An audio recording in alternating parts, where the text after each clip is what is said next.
Hello दोस्तों, नमस्कार। स्वागत है आपका फिर से एक नई कहानी में। तो चलिए हम शुरू करते हैं। एक समय की बात है। एक बार एक सम्राट के पुराने वजीर की मृत्यु हो गई। वजीर बहुत बुद्धिमान था, लेकिन उसकी अचानक मृत्यु हो गई, इसलिए अब नए मंत्री की तलाश शुरू की गई। साम्राज्य बहुत बड़ा था, इसलिए उसे संभालने के लिए एक बुद्धिमान और दूरदर्शी वजीर की जरूरत थी। पूरे राज्य में सबसे बुद्धिमान और चतुर व्यक्ति की तलाश शुरू हो गई है। इसके लिए राज्य भर में कई तरह की परीक्षाएं आयोजित की गईं। पूरे राज्य से विचारशील और बुद्धिमान व्यक्तियों को चुना गया और फिर उनकी और भी कठिन परीक्षाएं ली गईं और अंत में केवल 3 चुने हुए व्यक्तियों को राजधानी लाया गया ताकि सम्राट उनकी अंतिम परीक्षा ले सके। उन तीनों को एक कमरे में रखा गया और इसकी घोषणा स्वयं सम्राट ने की थी कि कल उनकी अंतिम परीक्षा ली जाएगी और जो इसमें उत्तीर्ण होगा उसे राज्य का वजीर घोषित कर दिया जाएगा।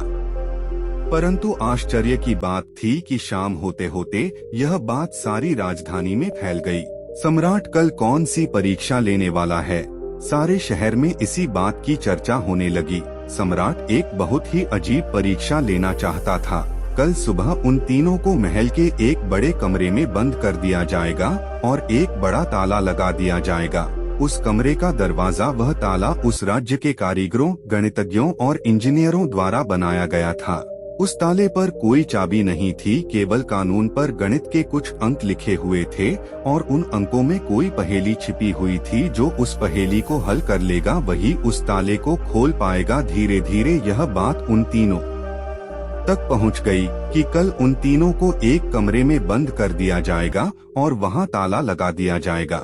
इसकी कोई चाबी नहीं है, बस उस ताले पर गणित के कुछ नंबर खुदे हुए हैं जिसमें एक पहेली छिपी हुई है।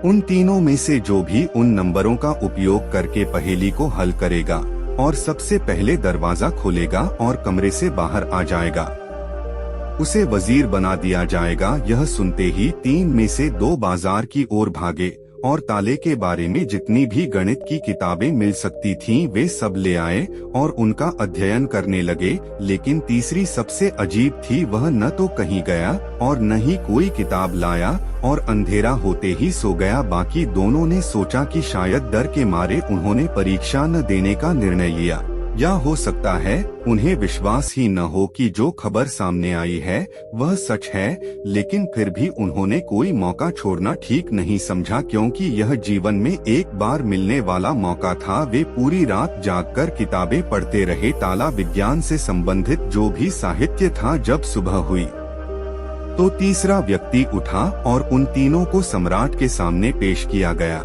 वहाँ उन्हें पता चला कि यह अफवाह सच थी। उन तीनों को एक बड़े कमरे के अंदर बंद कर दिया गया था जिसके बाहर ताला लगा हुआ था, कुछ गणितीय अंकों के साथ अंकित। आप तीनों में से जो भी इन अंकों में छुपी पहेली को सुलझा लेगा वह दरवाजा खोल सकेगा, और जो दरवाजा खोलकर पहले मेरे पास आएगा मैं उसे अपना वजीर बना लूंगा। मैं बाहर आप तीनों का इंतजार करूंगा। इतना कहकर बादशाह चला गया। वे दोनों व्यक्ति जिन्होंने पूरी रात पढ़ाई की थी कुछ किताबें लाए थे। दरवाजा बंद होते ही उसने अपने कपड़ों में छुपी हुई उन किताबों को बाहर निकाला और ताले पर लिखे नंबरों को एक कागज के टुकड़े पर लिखकर उनका हल ढूंढने लगा।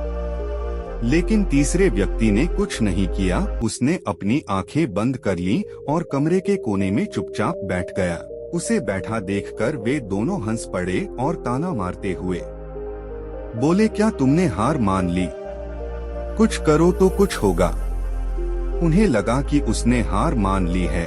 वह डरा हुआ है और कुछ भी प्रयास नहीं करना चाहता, लेकिन उसके मन में शांति थी, स्थिरता उसकी आंखों में झलक रही थी। वह परेशान नहीं लग रहा था, वह बैठा हुआ था। तभी अचानक उसे कुछ सूझा। वह उठकर दरवाजे के पास आया और धीरे से उसे धक्का दिया और क्या, दरवाजा खुला। वह कमरे से बाहर चला गया, लेकिन दोनों आदमी अपनी किताबों में खोए हुए थे। उन्हें पता ही नहीं चला कि तीसरा कमरे से बाहर चला गया है। उन्हें तब पता चला जब सम्राट तीसरे व्यक्ति के साथ अंदर आए और कहा अपनी ये किताबें बंद करो, जिसे बाहर जाना था वह तो बाहर जा चुका है।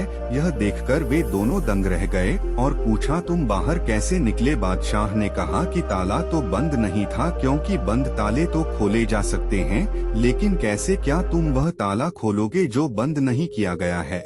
यह आदमी आप में से सबसे बुद्धिमान है, क्योंकि इसने बुद्धिमान होने का पहला परिचय दिया है। ताले पर लिखे नंबरों को हल करने से पहले यह पता लगाने की कोशिश करता है कि ताला बंद है या नहीं। एक आदमी वास्तव में होशियार है जो किसी भी समस्या को हल करने से पहले यह जांचता है कि जो वह हल करने जा रहा है वह वास्तव में समस्या है या नहीं। तो यह आदमी हमारे राज्य का सबसे चतुर व्यक्ति है। हम इसे अपना वजीर नियुक्त करते हैं। तो दोस्तों, इस कहानी से यही सीखने वाली बात है कि जब भी हमें लगे कि हमारे सामने कोई बड़ी समस्या है तो घबराकर उस समस्या का समाधान ढूंढने की बजाय हमें शांति से सोचना चाहिए कि जो मैं समझ रहा हूँ वह वास्तव में समस्या है या नहीं, या वास्तविक समस्या कुछ और है जो मैं अभी नहीं देख पा रहा हूँ। तो यह थी पूरी कहानी। अगर यह कहानी आपको अच्छी लगी हो तो इस चैनल को सब्सक्राइब जरूर करें। धन्यवाद।